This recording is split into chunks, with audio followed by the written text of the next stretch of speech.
हर इंसान आज के टाइम पे अपने आप को समझदार समझने लगा है। हर दुकान वाला आपको मैनिपुलेट करने की कोशिश करता है कि आपसे किस तरीके से पैसे ऐंठ लिए जाए। आज इसी के ऊपर मैंने आपके लिए कुछ टिप्स इकट्ठे किए हैं जिनको आप अगर जान पाओगे, जिनको अगर आप सीख लोगे तो आपको कभी भी धोखे का सामना नहीं करना पड़ेगा और ना ही कोई आपको बेवकूफ़ बना पाएगा। तो चलिए जल्दी शुरू करते हैं। नमस्कार दोस्तों, मेरा नाम है बिट्टू और आप देख रहे हैं टेक्निकल बिट्टू फ़ोन।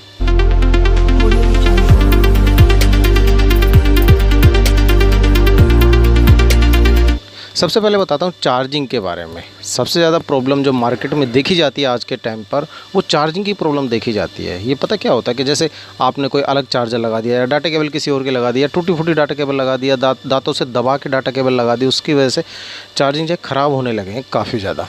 और फिर ऐसी कंडीशन में जब आप दुकान पर पहुँच जाते हो तो दुकान वाला मन मर्जी चलाता है। किस तरीके की मनमर्जी चलाता है ये मैं आपको बताना चाहूँगा आज की वीडियो में। तो देखिए, जैसे कि मान लीजिए आपके फ़ोन में चार्जिंग की प्रॉब्लम आ रही है, फ़ोन चार्ज नहीं हो रहा है, तो दुकान वाला आपको कहेगा कि भैया इसका नीचे का चार्जिंग बोर्ड डलेगा।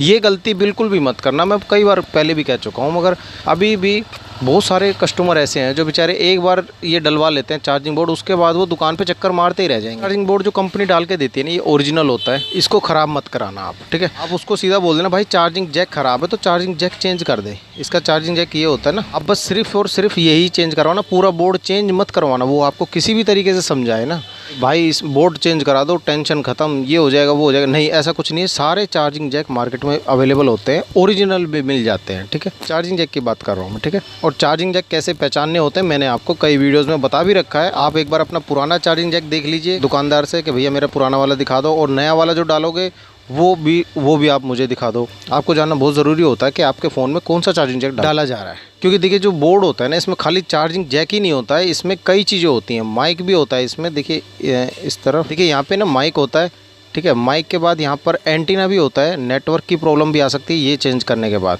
इसीलिए ओरिजिनल जब तक ये बोर्ड आपके पास है, जब तक आपके फ़ोन की लाइफ बनी रहेगी, सिर्फ चार्जिंग जैक चेंज करवा लेना।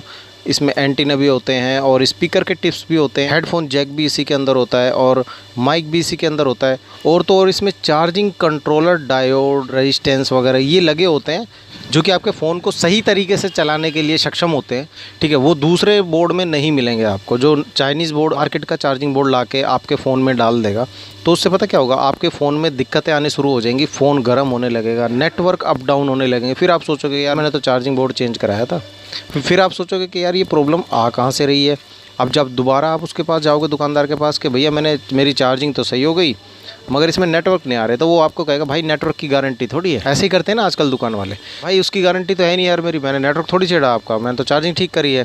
अब आपको ये मालूम नहीं होगा, अगर आप मेरा चैनल नहीं देखते हो तो हो सकता है आपको इस चीज़ का ना पता हो कि जो एंटीना टिप्स होते हैं ना वो इसी बोर्ड के अंदर होते हैं ना। जो एंटीना वायर होती है ना, ये इसी में लग के काम करती है, उसके बाद आपके टावर वगैरह परफेक्ट आते हैं। ये चार्जिंग बोर्ड से काफ़ी समस्या आ रही है आज के टाइम पे। मुझे ये बताना था आपको, साफ सीधे शब्दों में समझ लीजिए कि आपको चार्जिंग का पूरा बोर्ड नहीं चेंज कराना है। अगर खाली चार्जिंग में दिक्कत आ रही है तो चार्जिंग जैक चेंज करा दीजिए, और वो अगर ना करे दुकानदार तो दूसरी दुकान ट्राई मारिए यार।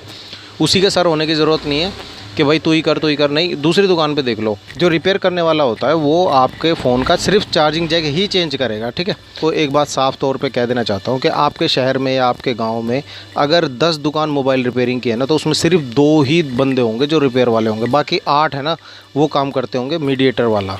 आप समझ चुके मीडिएटर किसे बोलते हैं। बीच में कमीशन लेंगे आपसे, आपका फ़ोन रख लेंगे 1 घंटे के लिए, 2 घंटे के लिए, फिर वो जो रिपेयर करने वाला होता है उससे चार्जिंग जैक डलवा के ले आएंगे, उसके बाद आपसे पैसे ले लेंगे। तो इस तरीके से मार्केट आजकल वर्क करती है। मेरा ख्याल है चार्जिंग का फंडा आप समझ गए। अब दूसरी आपको एक चीज़ ये बताना चाहूँगा, आजकल बहुत चल रहा है ऐसा, आप कभी भी फ़ोन की कोई प्रॉब्लम लेके चले जाते हो किसी दुकान पर, दुकान वाला सीधा बोलता है आपको समझाने के लिए कि भाई आईसी ख़राब है। कई बार क्या होता है, कस्टमर आता है मेरे पास दुकान पर, कहता है भैया आईसी डल जाएगी। मैं कहता हूँ भाई कौन सी आईसी, तो उसे पता ही नहीं होता कौन सी आई थी। कहता मैंने कहीं दिखाया था, वो बंदा कह रहा था कि भाई इसकी है ना आईसी ख़राब है। अब ये कह के उसे टरका दिया जाता है, झूठ बोल दी जाती है कि आईसी ख़राब है, 1000 रुपये खर्चा आएगा। हालांकि चाहे उसके कनेक्टर को हल्का सा ब्रश मार के दोबारा लगा दे तो दोबारा डिस्प्ले आ जाती है उसकी, मगर उसको डराया जाता है कि भाई तेरी आईसी ख़राब हो गई। हालांकि चार्जिंग जैक में अगर प्रॉब्लम आ रही होती है, जैसे स्लो चार्जिंग या फिर चार्जिंग छोड़ रहा है, पकड़ रहा है, या फिर चार्जर लगाने से चार्जिंग शो ही नहीं कर रहा। इस कंडीशन में भी है ना, बहुत सारे दुकान वाले क्या बोल देते हैं कि भैया आपकी आईसी ख़राब है और आईसी ख़राब है, आपको डरा देंगे इस चीज़ के बारे में। हालांकि करना छोटा सा काम होता है। आईसी का चक्कर जो होता है ना, जब भी कोई दुकानदार आपको बोले कि भाई इसकी आईसी ख़राब है, तो ठीक है आप वहीं बैठ जाओ उसके पास में, भाई मैं यहीं बैठा हूँ, चेंज कर मेरे सामने। कौन सी आईसी चेंज करेगा भाई साहब, हाथ पैर फूल जाएंगे उस बंदे के। और जो बंदा रिपेयर करने वाला होगा वो झूठ बोलेगा नहीं आपसे, वो सीधा कह देगा भैया चार्जिंग जैक डालूंगा, आपका फ़ोन ठीक हो जाएगा। और पैसों का देखिए मैं बता देता हूँ आपको, जो चार्जिंग जैक डालने वाला बंदा होता है ना, जायज़ पैसे ही लेगा आपसे, 100 150 200 जो भी ले ले, मगर झूठ बोल के काम नहीं करेगा जो रिपेयर करने वाला होगा। अक्सर ऐसा सुना भी होगा कि भैया सीपीयू ख़राब हो गया इसका, है ना, सीपीयू में दिक्कत है, पावर आईसी में दिक्कत है। कई आपको आईसीज़ के बारे में बता देते हैं, हालांकि चाहे उन्हें आईसी के बारे में पता ना हो, मगर वो आईसी आपको समझाने के लिए, आपको बेवकूफ़ बनाने के लिए आईसी बता देंगे भाई आईसी ख़राब है।